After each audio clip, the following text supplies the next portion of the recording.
Hello everybody, welcome to the snom M9 webinar. I'm Amar Ghaffar.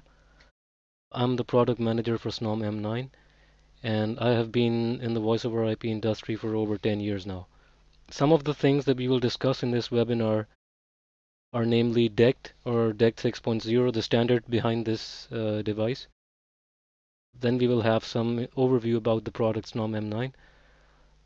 Then we will further proceed to more advanced features like server profiles, computer telephony integration with action URLs. Then we will discuss caller ID with pictures. Then we will discuss LDAP, IPv6, security, auto configuration, Microsoft Link setup, and then we will discuss the diagnostic features of the snom M9.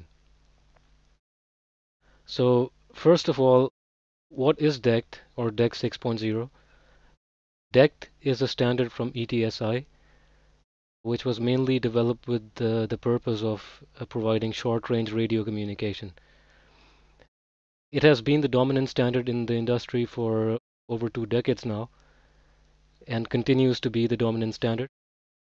Coverage of DECT compared to other standards is highly robust in even the most hostile environments. Range of DECT is about 50 meters indoors and 300 meters outdoors. Quality of DECT, speech quality of DECT is comparable to wired telephony. And DECT also provides built-in security, which is called DECT Standard Cipher or DSC, which makes use of 128-bit AES standard. Interoperability between different products which make use of the DECT standard is achieved through a standard called GAP or Generic Access Protocol. Frequency of DECT is 1.88 to 1.9 gigahertz. So this is the frequency band that DECT provides. The underlying codec of DECT is G726. And as I already said, this is the current and has been the dominant standard in the cordless industry. So about 70 to 80% of the market is dominated by DECT. DECT 6.0 is the US variant of DECT, which just has another frequency band, which is 1.92 to 1.93 gigahertz. Common debate that often comes up is the comparison between DECT and Wi-Fi. DECT provides a dedicated band for speech, whereas Wi-Fi has a shared channel for data and voice. In terms of security, DECT provides built-in security. Wi-Fi also has two standards called WEP and MAC, but these two standards are considered to be insufficient for any serious Wi-Fi deployments in terms of security. In terms of capacity, the number of calls typical base station, DECT base station provides is 4 to 8 calls, whereas a comparable Wi-Fi base station provides 3 to 5 calls. Interoperability in DECT is also standardized through a protocol called GAP. Wi-Fi also has a standard called 802.11. There are two substandards of 802.11 called 802.11b and 802.11g. So unless a device also supports these two substandards, it's relatively hard for a device to be interoperable with other Wi-Fi devices. Coverage of DECT is 50 meters indoors and 300 meters outdoors. Wi-Fi also provides comparable coverage, but then Wi-Fi has a problem that you might have certain areas where coverage is confined, and you might have coverage holes where no base stations are able to cover that area. Handset performance in terms of standby time and talk time, DECT provides 12 hours of talk time and 100 plus hours of standby time, whereas Wi-Fi provides 4 hours of talk time and 60 hours of standby time. Another feature which is not present in Wi-Fi is the built-in DECT intercom feature, which allows DECT handsets to communicate using the intercom feature without the involvement of a PBX. and this feature is missing in Wi-Fi base stations. Next, we will have a look at the main features of the snom M9. So the snom M9 provides 9 SIP accounts or SIP registrations, which means that you can connect up to 9 DECT cap handsets to it. It allows 4 parallel narrowband calls. Configuration and maintenance of the snom M9 can both be configured with zero touch interaction from the user, which means that you can automatically configure the settings and upgrade the firmware and ensure interoperability with the most popular PBX platforms in the market. For security, the snom M9 is able to support the SRTP and TLS standards for media and signaling privacy, respectively. For CTI application interaction, the snom M9 provides an action URL interface, as we will discuss in the next sections. NAT traversal, stun is supported on the snom M9 for NAT traversal.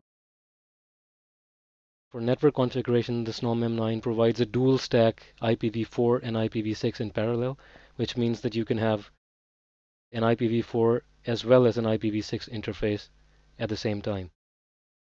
Also, snom M9 is the first cordless device in the market which is able to communicate with the Microsoft Link 2010 server. Here is an overview of the snom M9 handset. So these are some of the main features of the handset. SIP URI dialing, which means that you can dial SIP URIs directly from the handset.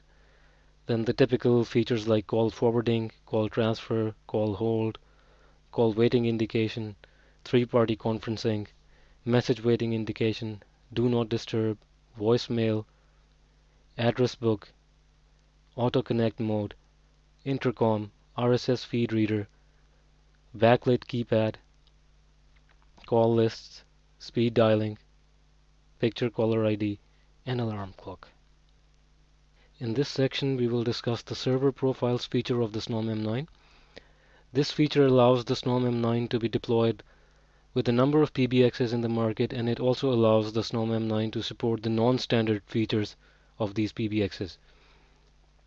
So the main motivation behind this feature was to increase the snom M9 product ease of use and integration with third-party PBXs. It also allowed us to provide support for non-standard functionality of some of the PBXs. So these PBXs which were not 100% compliant to the SIP standard, we are still able to interoperate with them with our product. It also limits the number of tailored firmware builds that we had to deliver in the past. And now we are able to support these PBXs with a single firmware build with the help of the server profiles. Now, in terms of interoperability, support for non-standard functionality may include any parameters relating to SIP, implemented standards for registration, call setup, tear down, call hold, call transfer, caller ID display, music on hold, mailbox, conferencing, or presence. In terms of RDP, this may include any non-standard behavior as far as the codec packetization is concerned, the payload length, or media encryption. The PBXs supported in the server profiles are Microsoft Link 2010 server, Cisco Call Manager, BroadSoft, Asterisk, Snom One platform, Metaswitch, Telepo Business Communication Server, Advoco NetPBX, and Avaya Call Manager. The server profile setting is basically located under the SIP tab under each identity on the snom M9 web interface. So as you can see in the picture, you can select the PBX from the drop down, and you don't have to change or play with any other settings to make it work. These PBX profiles have the optimum or the optimized interoperability profile in terms of settings, in terms of SIP functionality, in terms of RTP functionality. So all the user needs to do is select the PBX that he is using, and the firmware will automatically adjust parameters inside the firmware. In this section, we will discuss the CTI functionality of the snom M9 with action URLs. Action URLs are HTTP GET requests which allow the snom M9 to interact with the web server applications for CTI and for remote notification. These action URLs are triggered whenever the configured handset performs the corresponding function, and then the telephone sends the HTTP GET request for that action URL, which allows interaction with CTI applications.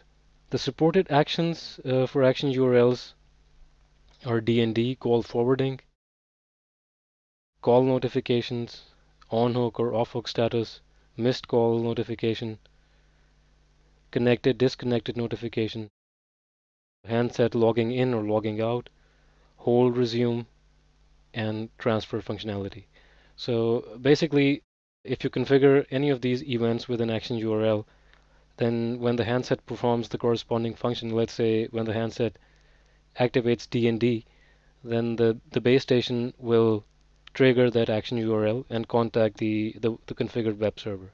Action URLs are provided for each identity, which means that you will have the same set of action URLs for the 9 SIP registrations or SIP accounts of the snom M9.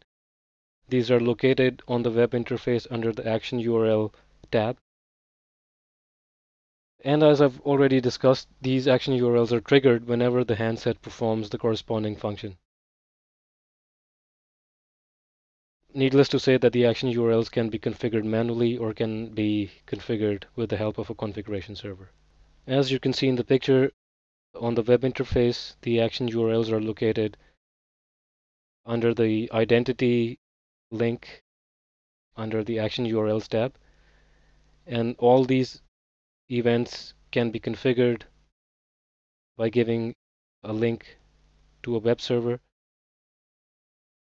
And the action URLs are triggered whenever the handset performs the corresponding action.